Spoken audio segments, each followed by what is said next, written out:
Hello guys, I wanted to do this, but yeah, these are the things I got for Christmas, by the way. These are the movies. I also got on CD right here for Christmas, in case everybody wants to know about CDs. I got the 50th anniversary of Pink Floyd Wish You Were Here. Hell yeah.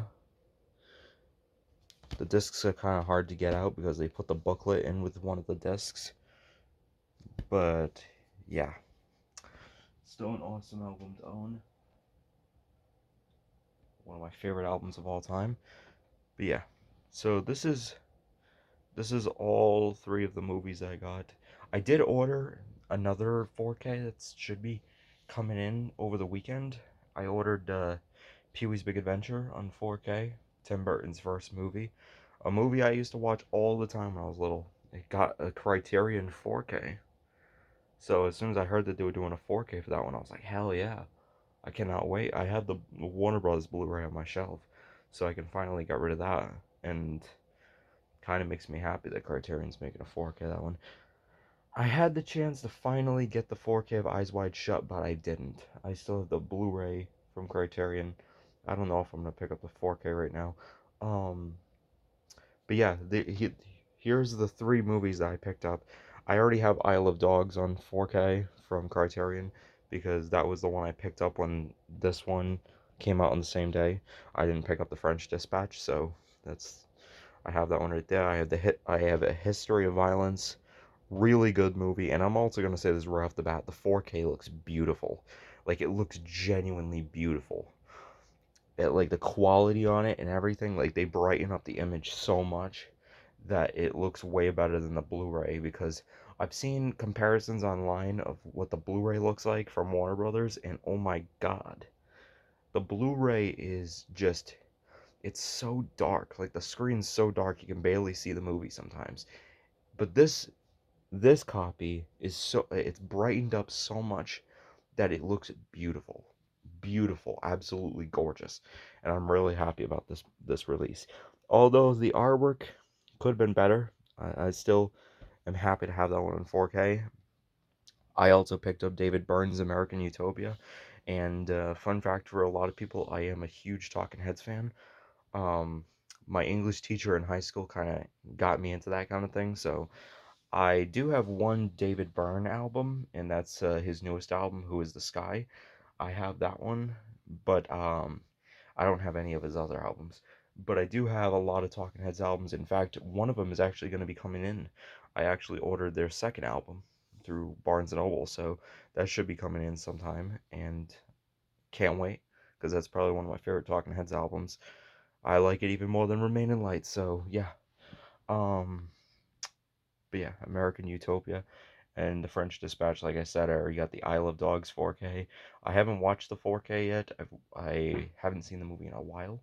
So the last time I watched Isle of Dogs was back when it first came out. I think. I still haven't watched the 4K, so I'm gonna watch that one sometime soon though. I might watch the French Dispatch at the same time. So yeah. But let's take a look at these. So we have A History of Violence on 4K. Here's the spine. Here's the back. There's the 4K. The Blu-ray.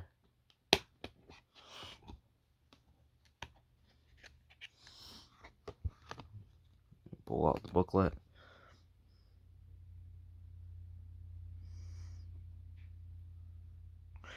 There's the artwork behind it.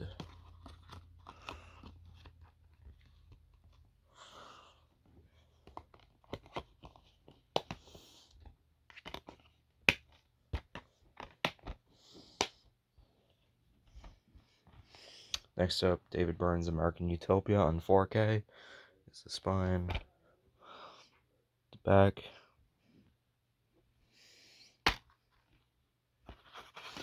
There's the 4K. There's the Blu-ray.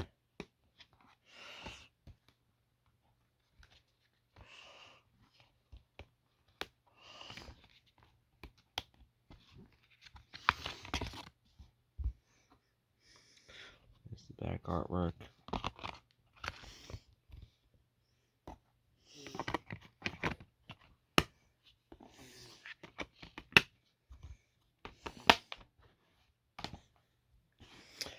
We have the French Dispatch of the Liberty, Kansas Evening Sun. Here's the spine. Here's the back. It does have a J card. So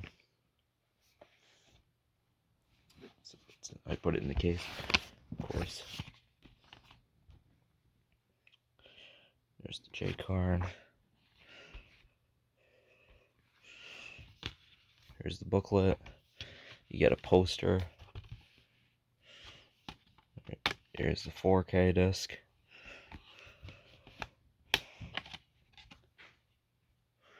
Here's the Blu-ray disc.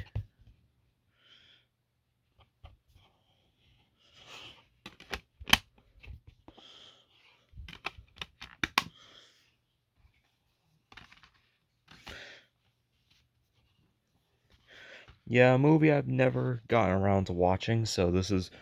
I haven't seen most of Wes Anderson's movies. I really have to sit back and watch all of his movies at some point. Um, did I order Boogie Nights? I might have ordered the 4K of Boogie Nights. I can't remember if I did. But that's Paul Thomas Anderson. No relation. I just thought Anderson. Um, but yeah, Paul Thomas Anderson's another filmmaker I haven't watched all of his movies of. I have There Will Be Blood on DVD, and I watched One Battle After Another in IMAX when it came out. So, yeah. But I feel like the only Wes Anderson movie I've seen is I Love Dogs. Um, I gotta sit back and watch a lot of his movies. I know a lot of the titles for a lot of his movies, like I Love Dogs. I'm pretty sure he made that movie, Moonrise Kingdom, The Royal Tenenbaums, Grand Budapest Hotel, Rushmore, Life Aquatic with Steve Zissou, um, Bottle Rocket, I think he made as well. That's another movie I think I've heard of. Um, yeah, he made The French Dispatch. He made a movie in 2023 called Asteroid City. I did hear about that. I did see the trailer, and I'm pretty sure, yeah, he just made a Phoenician Scheme. I saw the trailer for it. I still haven't watched it yet. It does look pretty funny. I know that Wes Anderson has that signature humor in his movies, so there's a handful of like directors and filmmakers that I know a lot of their movies. Wes Anderson's not one of them. Paul Thomas Anderson isn't either. Although technically technically he actually is, because I do know about his movies. It's just I haven't watched most of them. Um, but I've seen all of Quentin Tarantino's movies. I've seen the majority of Steven Spielberg's movies. I've seen a handful of Robert Zemeckis' movies. But when you're somebody who made a remake of Disney's Pinocchio, you're gonna get backlash. Um, but yeah, but the fact that you made Back to the Future is still, it's still saving you. And Forrest Gump, don't forget Forrest Gump. Back to the Future, Forrest Gump, Castaway. Robert Zemeckis has got those movies saving him, and I'm pretty sure a couple other ones. I just can't think of all of his movies right now. I do know Back to the Future, Forrest Gump, and Castaway are his biggest ones. So Romance in the Stone, I guess, throw that one on there too. Um,